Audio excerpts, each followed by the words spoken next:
존경하는 김진표 국회의장님과 동료 의원 여러분, 더불어민주당 강민정입니다. 저는 오늘 예산안 부수 법률안으로 상정되어 표결을 앞둔 지방교육재정교부금법 일부 개정 법률안에 대해 반대 토론을 하고자 합니다. 상정된 개정안은 현재 3%인 특별교부금 비율을 4%로 수정안은 3.8%로 상향 조정해서 교원 디지털 교육 연수와 방과 후 AI 활용 학습에 쓰자는 것입니다. 디지털 교육과 이를 위한 교원 연수에 누구도 반대하지 않습니다. 그러나 그것이 헌법에 명시된 교육자치 원칙을 훼손하고 교육 재정 위기를 가속화시킨다면 문제가 달라집니다. 특별교부금은 교육청의 자율적 예산 집행과 완전히 별개로 중앙정부가 목적을 특정해 집행되는 예산입니다. 이런 예산 구조가 교육 자치를 훼손하고 국회의 예산 심의권을 약화시킨다는 오랜 문제제기가 있어 왔습니다. 그 결과 사풀이었던 특별교부금 비율이 3%로 축소된 것이 5년 전입니다. 이주 장관조차 의원일 때 2% 감축안을 냈습니다.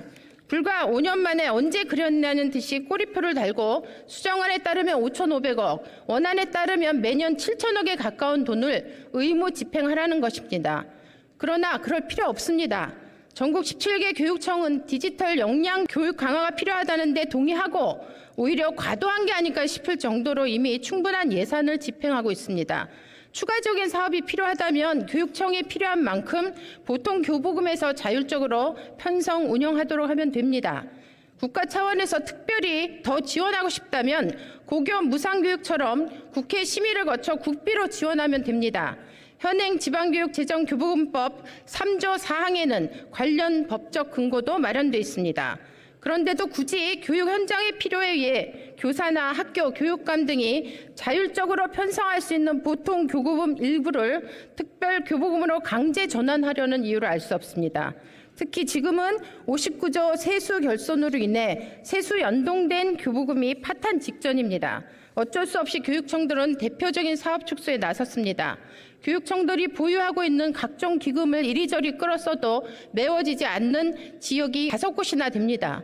게다가 내년 정부 예산안에는 교부금 총액 자체가 이미 7조 가까이 삭감되어 있습니다. 교육 예산 감소는 곧 아이들이 받아야 할 교육 활동의 축소나 폐지를 뜻합니다.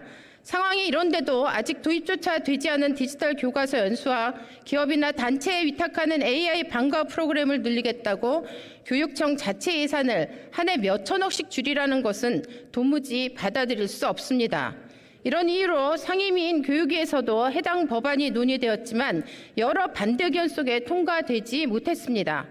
상임위에서 합의에 이르지 못한 법안을 일방적으로 예산 부수 법안에 포함시킨 것은 명백한 상임위 무력화이자 국회의장의 직권 남용입니다. 또한 수정안은 이를 용인하는 것입니다. 이 법이 통과되면 또 다른 문제가 생깁니다. 교육부 답변에 따르면 특교 사업 관례에 따라서 첫 해만 특별교부금 100%로 집행하고 두 번째부터는 교육부와 교육청이 5대5 대응 투자한다는 것입니다.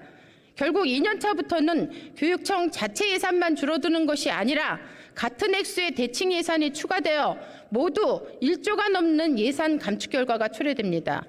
중앙정부가 꼬리표 다는 예산은 최소화되어야 자치가 삽니다.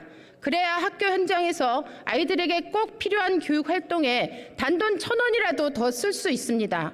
올 한 해 우리 사회를 떠들썩하게 했던 학폭 피해 학생들을 위한 지원에는 2억도 쓰기 아까워하면서 아직 계획도 불명확한 디지털 교육 예산에 강제로 수천억을 배정하는 일을 막아주십시오.